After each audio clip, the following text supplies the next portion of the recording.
ಮನೆಯಲ್ಲಿ ಹೀಗೆ ಮಾಡಿದ್ರೆ ದರಿದ್ರ ಲಕ್ಷ್ಮಿ ವಕ್ಕರಿಸುವುದು ಖಂಡಿತ. ಮನೆಯಲ್ಲಿ ಎಲ್ಲರಿಗೂ ತಿಳಿದ ಹಾಗೆ ಎಲ್ಲಾ ಕೆಲಸಗಳಲ್ಲಿ ಒಂದು ಬಗೆಯ ಕಷ್ಟ ಹಾಗೂ ನಷ್ಟ ಕಂಡುಬರುತ್ತಾ ಇದ್ದರೆ ಅಲ್ಲಿ ದರಿದ್ರ ಲಕ್ಷ್ಮಿ ಇರುವ ಸೂಚನೆ ಇದೆ ಅಂತ. ದರಿದ್ರ ಲಕ್ಷ್ಮಿಯನ್ನು ಮನೆಯಿಂದ ತೊಲಗಿಸುವ ಬಗೆ ಹೇಗೆ? ಕೆಲವರು ಹೇಳುವುದನ್ನು ಕೇಳಿರುತ್ತೇವೆ. ಮನೆಯಲ್ಲಿ ಇದ್ದರೆ ಲಕ್ಷ್ಮಿ ಏನು ಮಾಡಿದರೂ ಲಾಭವಿಲ್ಲ, ಎಲ್ಲದರಲ್ಲೂ ನಷ್ಟ ಅಂತ. ಇದು ನಿಮ್ಮ ಮನೆಯಲ್ಲಿ ದರಿದ್ರ ಲಕ್ಷ್ಮಿ ನೆಲೆಸಿದ್ದಾಳೆ ಎಂಬುದಕ್ಕೆ ಸೂಚನೆ. ಹೌದು, ಇನ್ನೂ ಹಲವು ಸೂಚನೆಗಳಿವೆ. ಅವುಗಳಿಂದಲೂ ನಿಮ್ಮ ಮನೆಯಲ್ಲಿ ದರಿದ್ರ ಲಕ್ಷ್ಮಿ ನೆಲೆಸಿದ್ದಾಳೆ ಎಂಬುದನ್ನು ತಿಳಿದುಕೊಳ್ಳಬಹುದು. ಸ್ನೇಹಿತರೆ, ಈ ಮಾಹಿತಿ ಉಪಯುಕ್ತವಾಗಿದೆ ಎನಿಸಿದರೆ ವಿಡಿಯೋಗೆ ಲೈಕ್ ಮಾಡಿ ಹಾಗೂ ಸಬ್ಸ್ಕ್ರೈಬ್ ಮಾಡಿ ಮತ್ತು ಕಾಮೆಂಟ್ ಬಾಕ್ಸ್ನಲ್ಲಿ ಓಂ ನಮೋ ಲಕ್ಷ್ಮೀ ನಾರಾಯಣಾಯ ನಮಃ ಎಂದು ಬರೆಯಿರಿ. ಹಿಂದೆ ದರಿದ್ರ ತೊಲಗಿ ಅದೃಷ್ಟ ನೆಲೆಸುತ್ತದೆ. ನಂಬಿಕೆ ಇಟ್ಟು ಮಾಡಿ ನೋಡಿ. ಯಾವ ಕೆಲಸ ಮಾಡಲು ಉತ್ಸಾಹವಿಲ್ಲ? ಸದಾ ಮಲಿನವಾದ ಕೊಳೆಯಾದ ಹಳೆ ಬಟ್ಟೆಗಳನ್ನು ಧರಿಸುತ್ತಾ ಇರುತ್ತೀರಿ. ಹೊಸ ಬಟ್ಟೆ ಧರಿಸಲು ಮನಸ್ಸಿರುವುದಿಲ್ಲ. ಹೊರಗಿನಿಂದ ಬಂದ ತಕ್ಷಣ ಕೈ ಕಾಲು ಮುಖ ಸರಿಯಾಗಿ ತೊಳೆಯುವುದಿಲ್ಲ. ಕಾಲುಗಳ ಹಿಮ್ಮಡಿಯನ್ನು ಸರಿಯಾಗಿ ಒದ್ದೆ ಮಾಡುವುದಿಲ್ಲ. ಪಾದಗಳು ಸದಾ ಶುಭ್ರವಾಗಿ ಇರುವುದಿಲ್ಲ. ಒಗೆದ ಬಟ್ಟೆಗಳನ್ನು ಮನೆಯ ಒಳಗೆ ಹಗ್ಗ ಕಟ್ಟಿ ಒಣ ಹಾಕಬೇಡಿ ಅಥವಾ ಮುಸ್ಸಂಜೆ ಬಟ್ಟೆಯನ್ನು ಒಗೆಯಬೇಡಿ. ಸಂಜೆ 6 ಗಂಟೆಯ ನಂತರ ತಲೆಗೆ ಎಣ್ಣೆ ಹಚ್ಚುವುದು, ತಲೆ ಬಾಚುವುದು ಮಾಡಬೇಡಿ. ಮುಖ್ಯವಾಗಿ ಹೆಣ್ಣು ಮಕ್ಕಳು ಇಂತಹ ತಪ್ಪುಗಳನ್ನು ಮಾಡಲೇಬೇಡಿ. ನೀವು ಕೂಡಿಟ್ಟ ಹಣದ ಬಗ್ಗೆ ಹೇಳುವುದು, ಒಡವೆ ಕೊಳ್ಳುವುದು ಅಥವಾ ತೋರಿಸುವುದು ಇವೆಲ್ಲ ಮಾಡಬೇಡಿ. ಒಮ್ಮೆ ದೃಷ್ಟಿ ತಗುಲಿದರೆ ನೆಲ ಕಚ್ಚುತ್ತೀರಾ. ಇನ್ನು ಹೊತ್ತು ಗೊತ್ತಿಲ್ಲದೆ ಊಟ ಮಾಡುವುದು, ಕಾಲು ಚಾಚಿ ಮಲಗೋದು, ಗಂಡ ಹೆಂಡತಿ ದೈಹಿಕ ಸಂಪರ್ಕ ನಡೆಸುವುದು ಇವೆಲ್ಲ ಮನೆಯ ಏಳಿಗೆಯನ್ನು ತಡೆಯುತ್ತದೆ ಹಾಗೂ ನಿಮಗೆ ಒಳ್ಳೆಯ ಕಾಲ ಬರುವ ಯೋಗವಿದ್ದರೂ ಅದು ನಶಿಸಿ ಹೋಗುತ್ತವೆ. ಸದಾ ಜಗಳ, ಕೋಪ, ದ್ವೇಷ, ಅಸೂಯೆ ಇರುವ ಮನೆಯೊಳಗೆ ಏಳಿಗೆ ಇರುವುದು ಅಥವಾ ಬರುವುದು ಅಸಾಧ್ಯ. ಮರೆಯದಿರಿ. ಸಂಪತ್ತು ಮತ್ತು ಸಮೃದ್ಧಿಗೆ ಹೀಗೆ ಮಾಡಿ.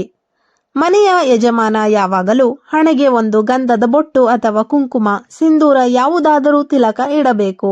ದಿನಕ್ಕೆ ಒಮ್ಮೆ ಆದರೂ ಮನೆ ದೇವರ ಫೋಟೋಗೆ ನಮಸ್ಕರಿಸಬೇಕು. ಮನೆಯ ಒಳಗೆ ಮನೆಯ ಯಜಮಾನಿ ತಲೆ ಕೂದಲು ಬಾಚಿ ಹಣೆಗೆ ಕುಂಕುಮ ಬೊಟ್ಟು ಇಟ್ಟು ಮುಡಿಗೆ ಹೂವು ಮುಡಿದಿರಬೇಕು. ಇಂತಹ ಪವಿತ್ರ ಕೆಲಸಗಳಲ್ಲಿ ಕೊಂಚ ಶ್ರದ್ಧೆ ತೋರಿಸದೇ ಇದ್ದರೆ ಅಲ್ಲಿ ದರಿದ್ರ ಲಕ್ಷ್ಮಿ ಇರಬಹುದು. ಮನೆಯ ಮುಂದೆ ಒಂದು ತುಳಸಿ ಗಿಡ ಇರಬೇಕು. ಅದು ಮನೆಯ ಮೆಟ್ಟಿಲಿಗಿಂತ ಎತ್ತರದಲ್ಲಿರಬೇಕು. ತುಳಸಿ ಗಿಡವು ಇರುವ ಮನೆಯು ಸೌಭಾಗ್ಯ ಲಕ್ಷ್ಮಿಯ ಮನೆ ಎಂದೇ ಖ್ಯಾತ ಮತ್ತು ಅಲ್ಲಿ ದರಿದ್ರ ಲಕ್ಷ್ಮಿ ನೆಲೆಸುವುದಿಲ್ಲ. ಮನೆಯ ತುಂಬ ಕಸ ತುಂಬಿಕೊಂಡಿದ್ದರೆ, ಅನುಪಯುಕ್ತ ವಸ್ತುಗಳು ಅಥವಾ ಕಸದ ರಾಶಿ ಬಿದ್ದಿದ್ದರೆ, ಧೂಳು ತುಂಬಿಕೊಂಡಿದ್ದರೆ ಅಂತಹ ಮನೆಯಲ್ಲಿ ದರಿದ್ರವಿರುತ್ತದೆ. ಹಾಗಾಗಿ ಮನೆಯನ್ನು ಸದಾ ಸ್ವಚ್ಛವಾಗಿಡಿ. ಮನೆಯ ಹಿರಿಯರು ಹರಿದ ಬಟ್ಟೆಗಳನ್ನು ಧರಿಸಿ ಓಡಾಡಿಕೊಂಡಿದ್ದರೂ ಅದು ಒಂದು ದರಿದ್ರ ಲಕ್ಷಣವೇ. ಮನೆಯಲ್ಲಿ ಒಂದು ಹೊತ್ತಾದರೂ ಒಲೆಯ ಮೇಲೆ ಬೆಂಕಿ ಉರಿಸದೆ ಸದಾ ತಂಗಳು ತಿನ್ನುತ್ತಿದ್ದರೆ ಅಲ್ಲಿ ದಾರಿದ್ರ ಲಕ್ಷ್ಮಿ ನೆಲೆಸುತ್ತಾಳೆ. ಮನೆಯಲ್ಲಿ ಲಕ್ಷ್ಮಿ ಆಗಮಿಸುವ ಹೊತ್ತಿನಲ್ಲಿ ಬೈಗುಳಗಳ ವಿನಿಮಯ ಆಗುತ್ತಿದ್ದರೆ ಲಕ್ಷ್ಮಿ ಹಾಗೆ ಹಿಂದೆ ಹೋಗುತ್ತಾಳೆ ಎಂಬ ನಂಬಿಕೆ. ಮನೆಯಲ್ಲಿ ಮುಂಜಾನೆ ಮತ್ತು ಸಂಜೆ ಶುಭ ಸದ್ದುಗಳಾದ ಶಂಖ, ಜಾಗಟೆ, ಗಂಟೆ ಸದ್ದುಗಳನ್ನು ಮಾಡಬೇಕು. ಓಂಕಾರದ ಶಬ್ದ ಸದ್ದು ಸದಾ ಕೇಳಿಸುತ್ತಿದ್ದರೆ ಶ್ರೇಷ್ಠ. ದಾರಿದ್ರ ಲಕ್ಷ್ಮಿ ನಮ್ಮಲ್ಲಿಂದ ತೊಲಗಿ ಸೌಭಾಗ್ಯ ಲಕ್ಷ್ಮಿ ನೆಲೆಸಬೇಕಾದರೆ ಏನು ಮಾಡಬೇಕು? ಮನೆಯಲ್ಲಿ ಪ್ರತಿನಿತ್ಯ ದೀಪವನ್ನು ಉರಿಸಬೇಕು. ದೇವರ ಮನೆಯಲ್ಲಿ ಮುಂಜಾನೆ ಹಾಗೂ ಸಂಜೆ ನಂದಾದೀಪವನ್ನು ಉರಿಸಬೇಕು.